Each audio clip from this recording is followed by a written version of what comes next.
It's because we, wake up, we're tired, we need that boost, that quick boost, the caffeine kicks in, then we're ready to go. I mean, I'm talking at a mile a minute, and it's because I'm on my second cup. What you really need is like a ginger shots.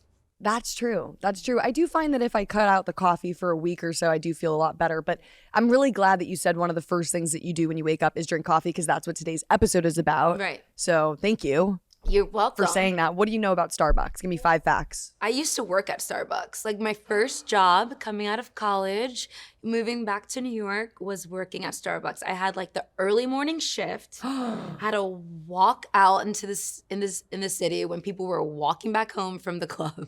I was like, hey, y'all, well, here's your morning crack, and go into Starbucks, and immediately like this aroma of coffee used to wake me up, just the smell. Wow. And I loved working there. I'm not gonna lie. Like the people who I worked with were really great. One of my best friends I met working at Starbucks, Chris. And so I have good memories of Starbucks, but also not the best memories. Wow, that's a great fact. I mean, you have the personal experience of really being behind the counter.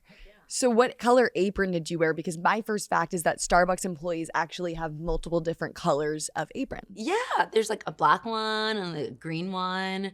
We used to have like a chalk little name tag. Wow. Oh, so apparently the black ones is the coffee master. I did not wear that one. Oh, whoa. You did not want me as your barista. I had so many people complaining, and I worked at a station that was near Grand Central, which is super busy.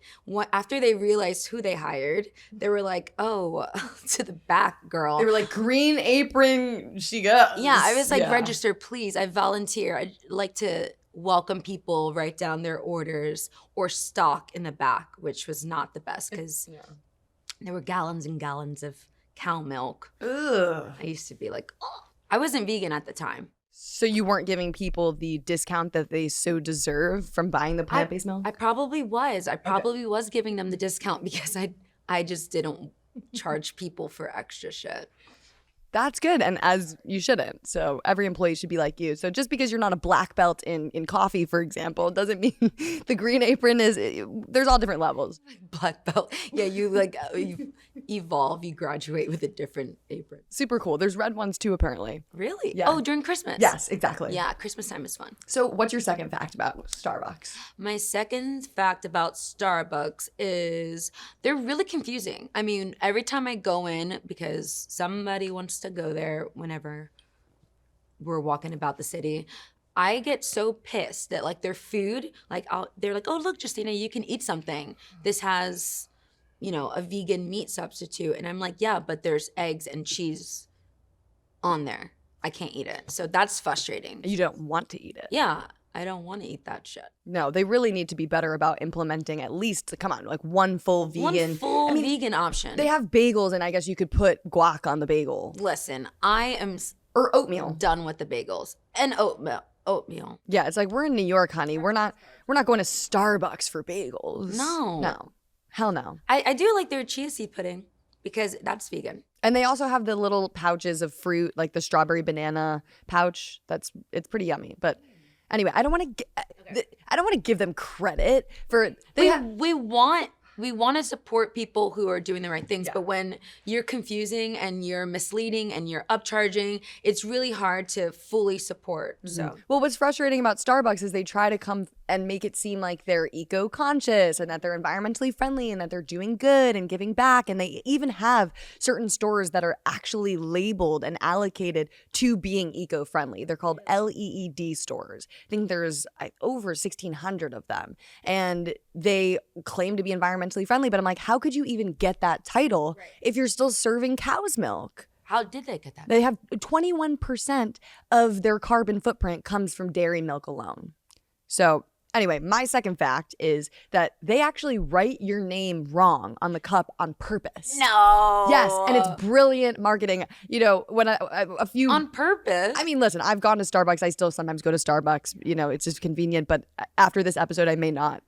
But it's like a few weeks ago, I'm like looking at the cup. I'm like, well, I guess I'm Jeremy today.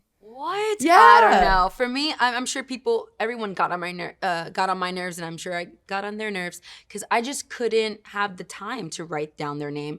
And I'm like, people spell their names differently all the time. How did I know that you use a Y and not an I? Okay, so you're basically like, I'm okay, defending them with that. Bob becomes Natasha. Guys, it's not that bad.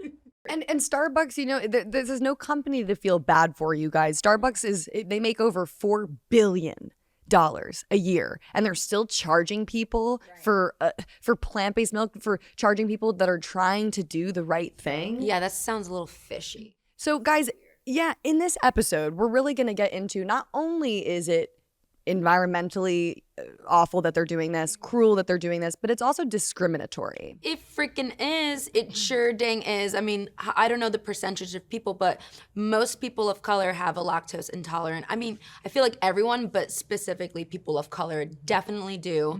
And it's like, wait, now we have to pay more? Yeah, 65% of people globally have some sort of lactose intolerance.